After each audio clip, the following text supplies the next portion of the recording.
안녕하세요. 그리스 로마 신화 15주차 2강입니다. 지난번에 우리가 오이디푸스 얘기를 시작을 했고, 코린토스 양자가 됐다가 자기가 자기 어머니와 결혼하고 자기 아버지를 죽인다는 소리를 들었다까지 얘기를 했습니다. 자, 근데 사실은 뭐 실제 친부모가 아니었던 거죠. 근데 이게 이제 오이디푸스 얘기에서 재미난 점은 신탁이 늘 엉뚱한 얘기를 한다는 거죠. 그것 때문에 이게 계속 꼬이는데, 이 경우에도 이제 원래 찾아갔던 용무와는 다른 종류의 신탁, 또 계속 반복해서 얘기를 하고 있잖아요. 그래서 마치 그 예언을 실현시키기 위한 예언 같은.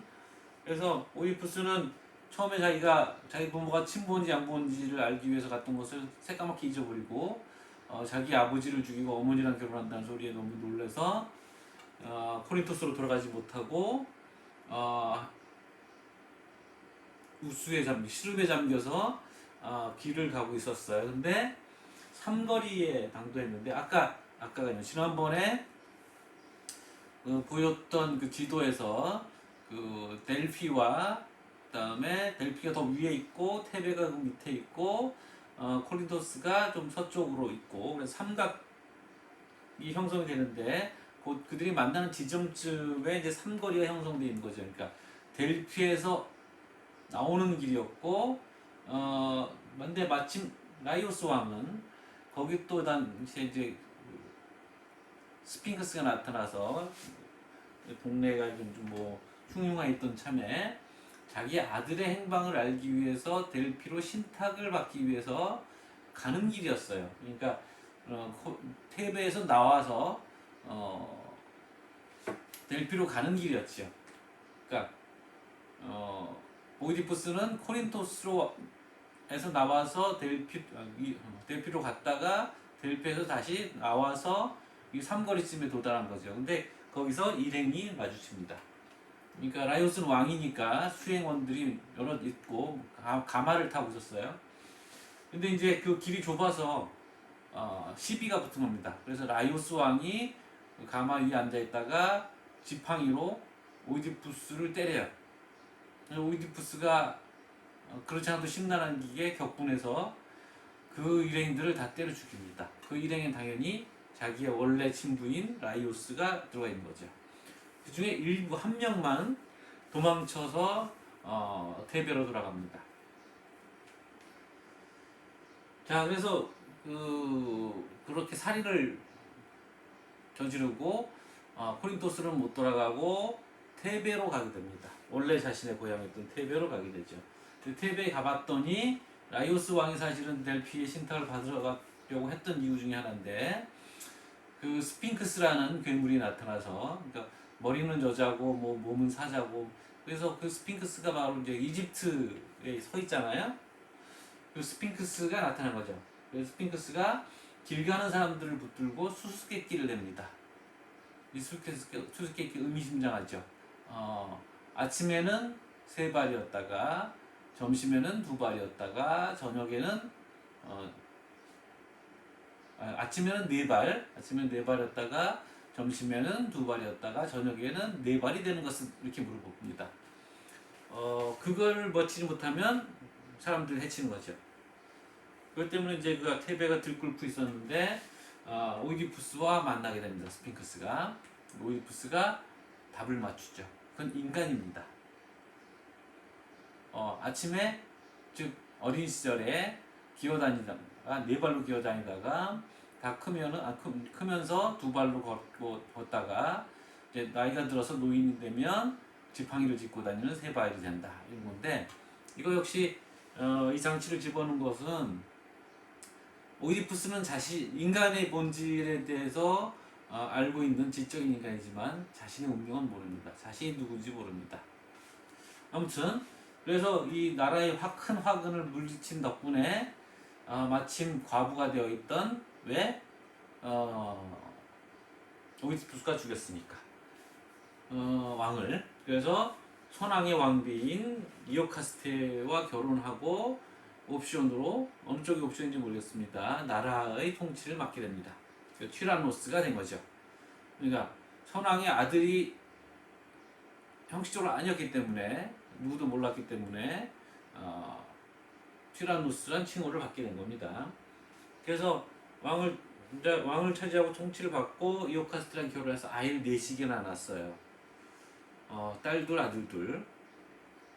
애들 4씩이나 낳았는데 다시 또 여기 이 동네 역병이 돌기 시작했고 신탁을 받아보니 선왕인 라이오스 왕의 살해자가 테베에 살고 있기 때문에 그렇다라는 신탁을 받습니다. 그래서 오이디푸스가 마치 수사관처럼 그 살해자, 바로 본인을 찾기 위해서 수사망을 좁혀갑니다. 그래서 그 생존자를 수소문해서 찾아오고 또 테이레시아스라는 예언자, 테이레시아스는 원래 눈먼 장님으로 나오는데 장님이 아니었는데 원래는 헤라와 제우스 사이에 부부싸움을 하고 있었어요. 그래서 헤라와 제우스가 뭘가 부부싸움을 했냐면 남녀가 성적 결합을 하면 누가 더 즐거운가 그걸 놓고 싸우고 있었어요. 그러니까 서로 자기가 희생하는 양 얘기를 한 거죠. 그런데 테이레시아스는 전력이 뭐냐면 여자였다가 남자가 된 처지였습니다. 그래서 여자로서 남자로서 둘 다 성적 경험을 가지고 있었던 거죠. 그래서 헤라와 제우스 사이에서 판결을 내려라 그랬더니 테이레시아스가 여자가 100배쯤 좋다라고 했죠. 그래서 헤라의 저주를 받아서 장님이 됐지만 대신 제우스에게 예언의 재능을 받았다 이런 존재인데 여러 군데 나옵니다.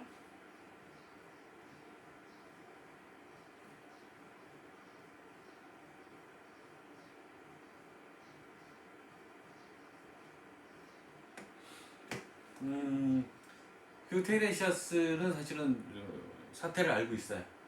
그래서 이제 오이디푸스가 그럼 상황을 알면 얘기를 하라 하면서 윽박 지르고 이렇게 이제 갈등을 벌이고 있는 와중에 코린토스로부터 사자가 도착합니다.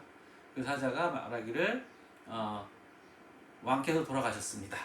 그래서 돌아오셔서 왕위를 물려받으십시오 라고 하니까 오이디푸스는 슬픈 동시에 기쁨을 느낍니다. 내가 아버지를 죽인다는 신탁의 운명으로부터 벗어났구나 하는데 옆에서 이오카스테는 사색이 되고 그래서 이오카스테는 집으로 들어가고 그 도망쳤던 양치기가 나타나고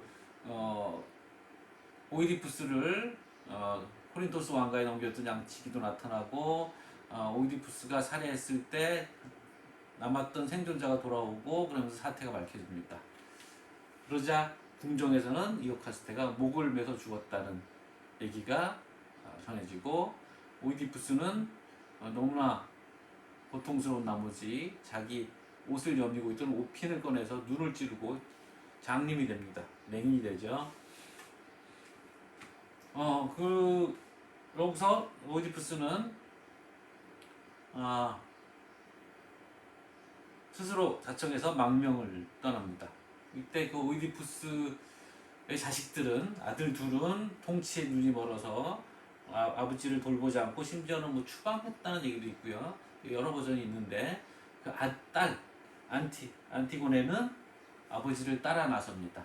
그래서 아버지를 모시고 방랑을 하다가 아테네 근처에 콜로노스라는 곳에 도착을 하는데 그때 아들들 둘이 폴리네우케스하고 아들 둘이 서로 통치를 놓고 갈등을 벌이다가 결국 전쟁을 벌이게 되고 그 전쟁에 이기기 위해서는 오이디푸스가 있어야 된다는 얘기를 듣고 오이디푸스를 추격해 옵니다. 콜로노스까지.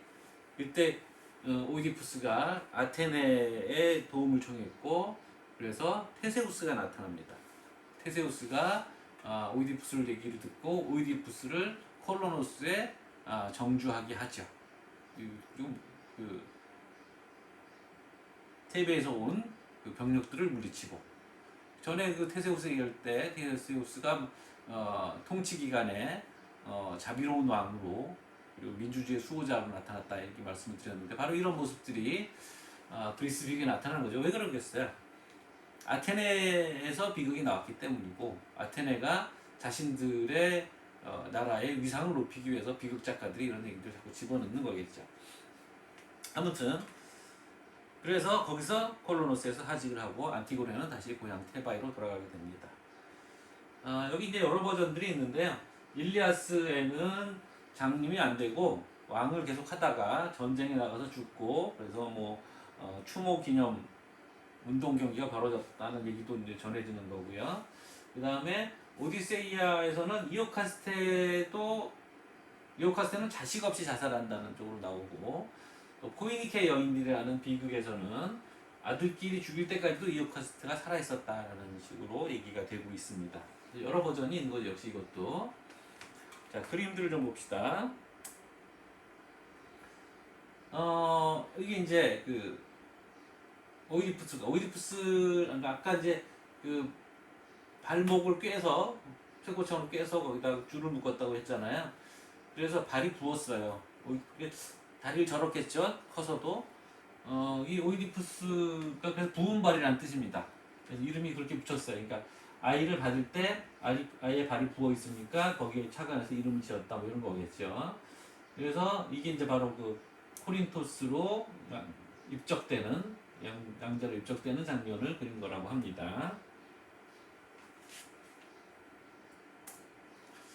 자, 이거는 그 삼각지에서 만나서 라이오스 일행을 주살하고 있는 오이디푸스를 얘기하고 있습니다.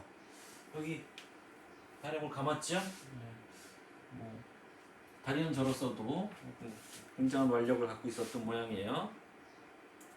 자, 유명한 그림입니다. 스핑크스와 오이디푸스. 자, 여기 오이디푸스라고 써 있습니다. 오이디푸스, 호데스라고 써 있군요. 여기 스핑크스가 되는데 글자가 잘 안 보이네요. 이스니프. 자, 이건 또 다른 그림.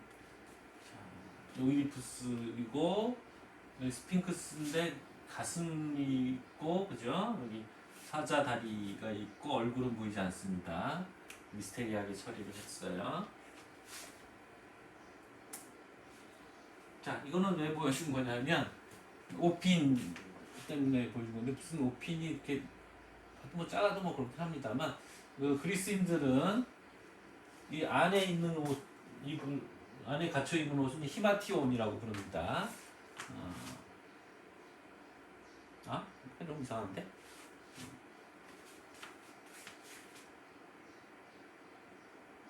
이름이 좀, 용어가 좀 헷갈리는데, 어쨌든 안에 속옷이라기보다는 뭐 내복 비슷한 건데 갇혀 있고, 이걸 이렇게 두르죠. 키톤. 맞을 거예요. 용어가 안에 있는 게 히마티온이고 겉에 두른 게 키톤일 겁니다. 그래서 그거를 이게 큰 헝겊 같은 거예요. 그래서 이렇게 휙 둘러놓고 여며야 되니까 여기다 이게 큰 옷핀을 쓴 겁니다. 그 옷핀을 빼서 자기 눈을 찌른 거죠. 이 소포클레스의 이 오이디푸스는 엄청나게 인기가 있는 작품이고 지금도 계속 공연이 이루어지고 있습니다. 이거 공연의 한 장면에서 이 두 눈을 멀리한 그 장면의 배우의 모습 연기를 찍은 거고요. 바로 이제 안티고네가 아버지를 함께 방랑길에 나선 장면을 보여주고 있습니다.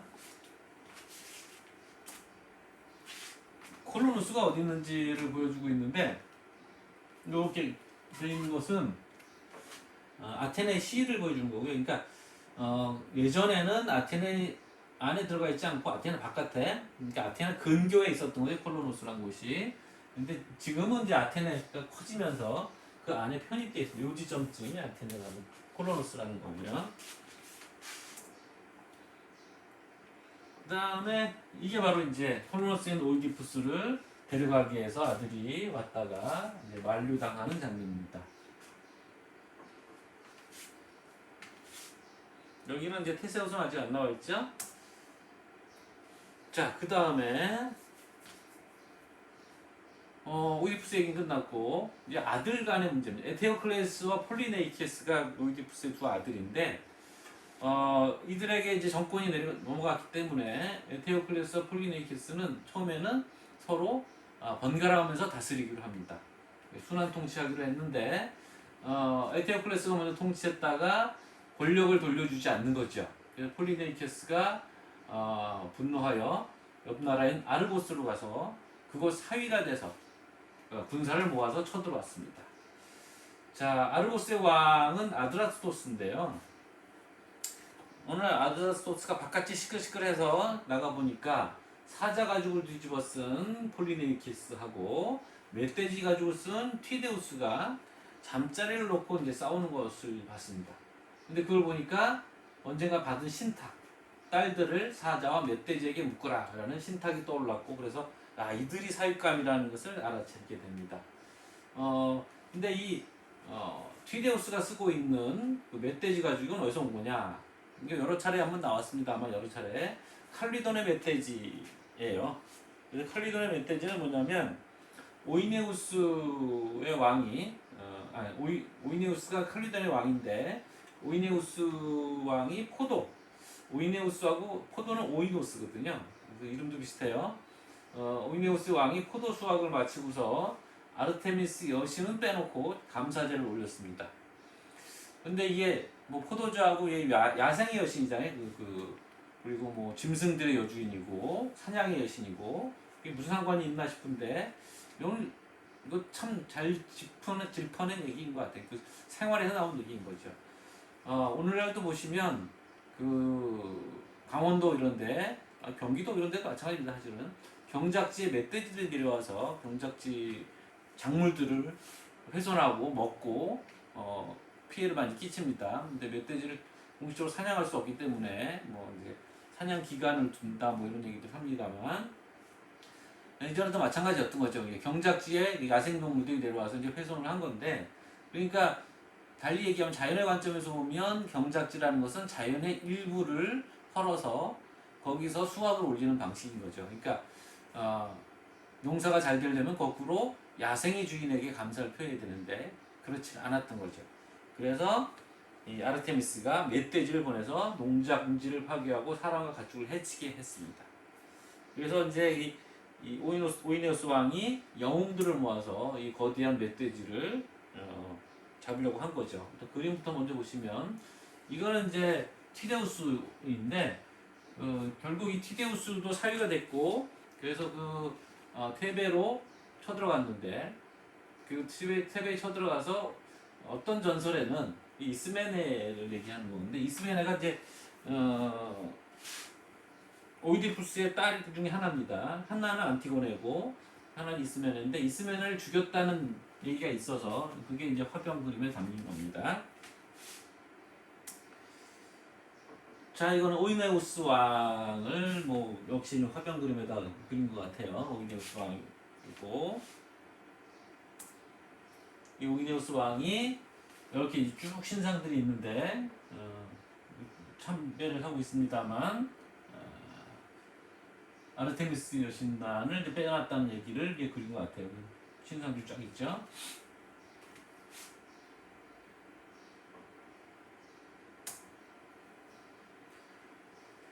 자, 그 칼리돈의 멧돼지 사냥 얘기를 좀 더 합시다.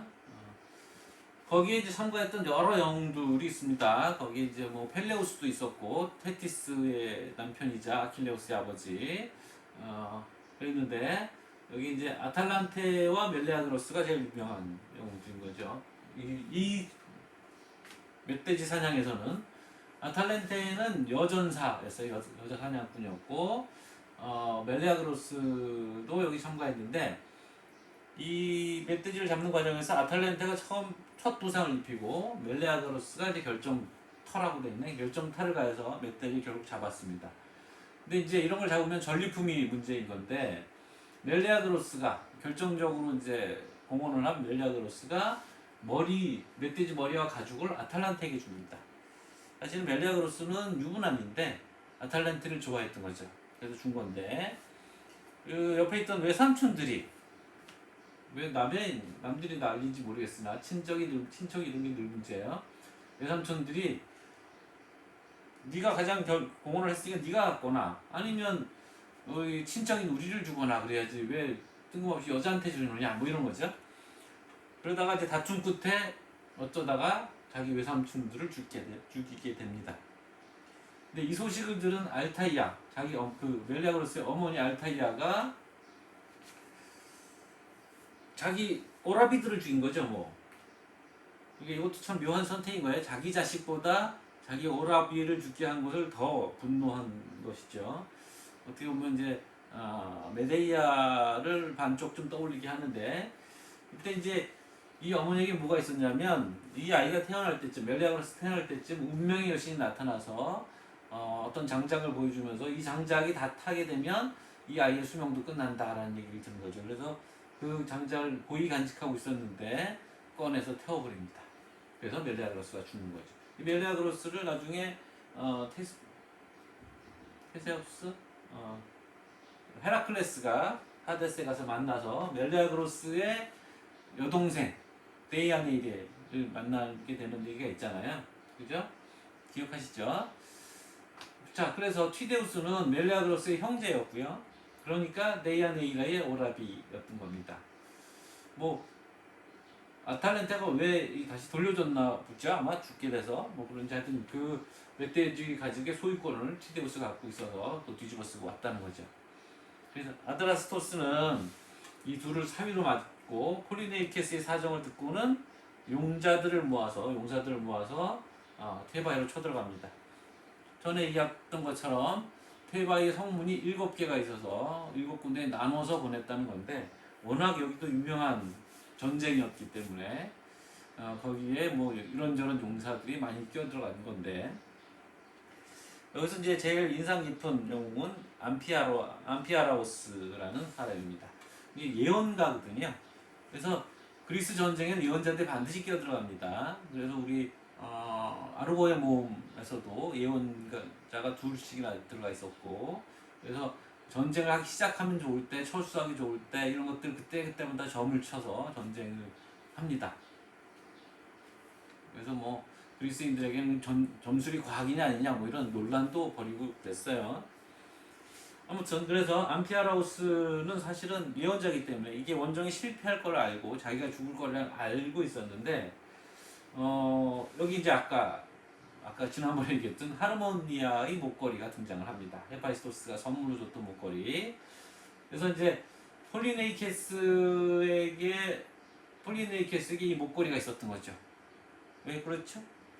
카드모스의 혈족이잖아요. 카드모스가 누구랑 결혼했? 하르모니아랑 결혼했을 때 헤파이스토스가 그 목걸이를 줬으니까 그 카드모스의 후예가 오디푸스였기 때문에 그 아들인 폴리네이케스에게 이 목걸이가 있었던 거죠. 이 목걸이를 암피아라우스의 부인이었던 에리필레에게 뇌물로 바칩니다. 이 전쟁을 개시하기 위해서. 그래서 에리필레가 그 목걸이가 탐이 나서 자기 남편을 전쟁터로 보내게 되는데 왜 남편은 자기가 죽을 줄 알면서도 아내의 말을 들을 수밖에 없었느냐? 이전에 아드라스토스와 암피아라우스가 분쟁을 겪고 있었을 때 분쟁이 해결되는 과정에서 아드라스토스가 자기 동생이었던 에리필레를 결혼시키고 암피아라우스와 결혼을 시키면서 다음에 또 이런 문제가 생기면 내 누이의 말을 따라라 라는 약조를 받아냅니다. 그래서 에리필레가 가라고 하니까 이 분쟁이라는 게 결국 아드라스토스가 전쟁을 조직했는데 예언자가 필요한데 예언자가 안 가려고 하니까 그 갈등을 갖고 있었던 지점이었기 때문에 어쩔 수 없이 참여했다가 결국 죽고 맙니다. 이게 여기서 끝나느냐? 결국 암피아라우스가 죽자 암피아라우스의 아들이 그 복수를 해서 자기 어머니를 죽입니다. 이것도 패턴이에요. 나중에 다시 또 이 얘기가 나올 겁니다. 자, 이게 이제 칼리도의 멧돼지 사냥에 동원됐던 영웅들입니다. 멧돼지가 아주 박력 있게 그려져 있죠. 여기 보시면 유일하게 여자 아탈란테가 다리도 아주 두툼하니 활을 이쪽에 보고 활을 보고 봐서는 활을 쐈던 것 같아요. 근데 다른 그림에 이제 나타납니다. 여기 보시면 여기 화질이 좀 안 좋은데 전에 한번 보여줬던 그림이에요. 아탈란타가 활을 쐈다는 장면이 나오고 사냥개들이 둘러싸고 있고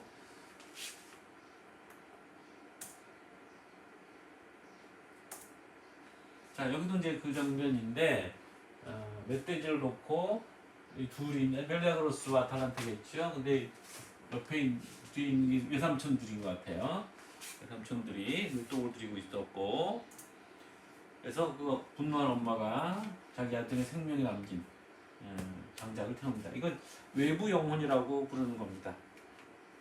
그 어떤 사람의 목숨이 어떤 물건에 붙어 있는 경우 이걸 이제 신화적으로 외부 영혼이라고 하는 거죠.